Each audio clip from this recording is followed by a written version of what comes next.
So if you look at your projections for 2021, obviously taking into account, all of the craziness that's happened this year, do you expect things to be up, down, or level compared to what they are going to end up with at this year?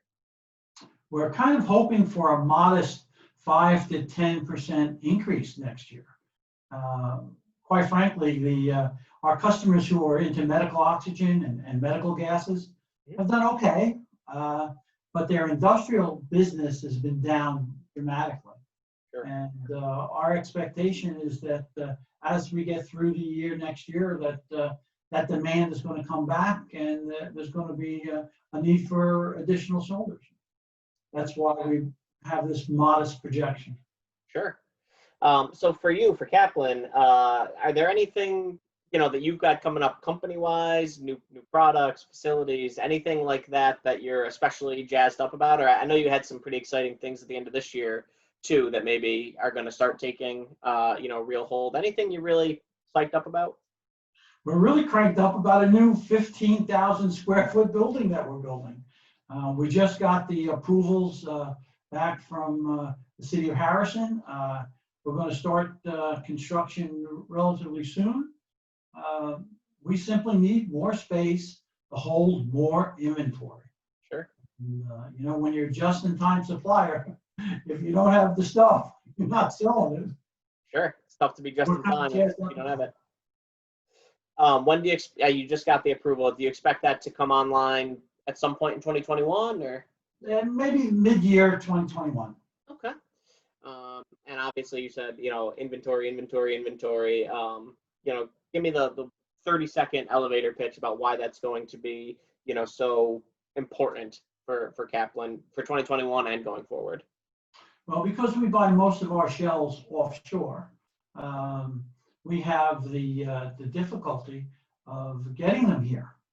And although over the years it's been a relatively simple process, all the changes as the result of COVID have made things very, very difficult in terms of transportation. For a long time this year, containers were stuck in China. Couldn't get them out. So our European suppliers and our Brazilian suppliers had product ready to send to us, but they couldn't send it because there were no worldwide containers to be able to ship them on. So something to think about as being a potential issue this year were. So having inventory in stock and not having to worry about when it's coming or what delays might happen, it's critical to our business because you can't sell from an empty cart, and we have to have it. Absolutely. So obviously everybody is kind of dealing with the fallout from COVID. We're kind of still dealing with it, with its impacts. Looking forward, has the pandemic really impacted your projections for the next 3 to 5 years, or do you see this as going to be something that we get through and then it's kind of back to business as usual? How do you kind of see that shaking out? I think we're kind of looking at a U-shaped curve. And why do I say that? Because I think that as we go into the first quarter of next year, we're just going to be treading water. I mean, everybody's just kind of getting to a point where they're trying to get aggressive. I think that the ability to have a vaccine in place somewhere in April will help business. It'll help consumer confidence. And once that happens, I think it's Katie bar the door because business is going to take off. But it's going to take that time. At the end of this quarter, last month in December, and I would anticipate January, February, and March being a little slow. But once we hit April, once we hit the construction season, once we hit air conditioning and refrigeration season, the demand for cylinders is definitely going to go up. Absolutely. So obviously, we can't talk about this year without talking about COVID. I feel like we've done that. Let's kind of move on from that. Any, other trends, macro trends that you've kind of noticed in the last couple of years that you think are going to be important to kind of monitor, as we move forward? I think the biggest issue that we're going to see, and we're seeing it now, is the cost of transportation. And not only the cost of transportation locally, our deliveries to our customers, but the cost of transportation to us in terms of the shells, one of the issues that we're having in Korea is that to bring product in for Korea, in the beginning of last year, a full container cost about $2,000. Today, it's $6,000. Wow. That's a tremendous increase. And it's based on all the inland freight going into China. There's not much coming out of China. And that has impacted the entire world very, very dramatically. Now, the cost of freight from Brazil, the cost of freight from Europe hasn't anywhere near moved towards that. But in the Far East, it's going to be an issue. We're very happy that most of our source of supply comes from Europe and South America. So we're not really in bad shape, but it's going to impact. The next thing is delivery to customers. You know, the freight rates today are absolutely crazy. The ship from Ohio to California could be anywhere from $6,000 to $7,000 for a full trailer.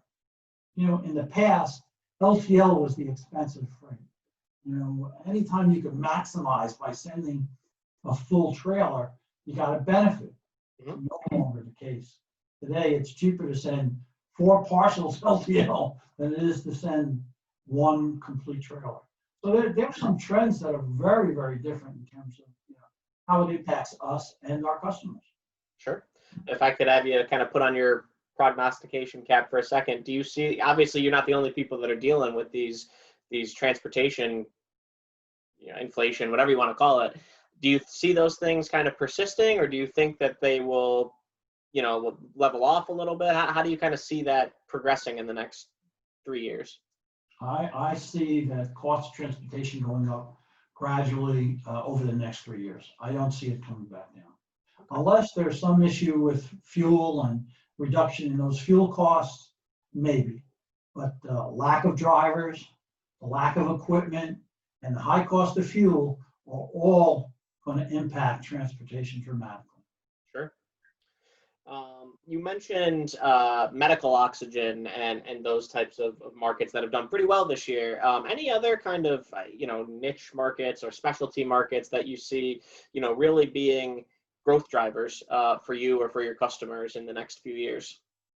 Well, one of the things that we're just getting into extraction gases for cannabis. That portion of our business has been growing dramatically.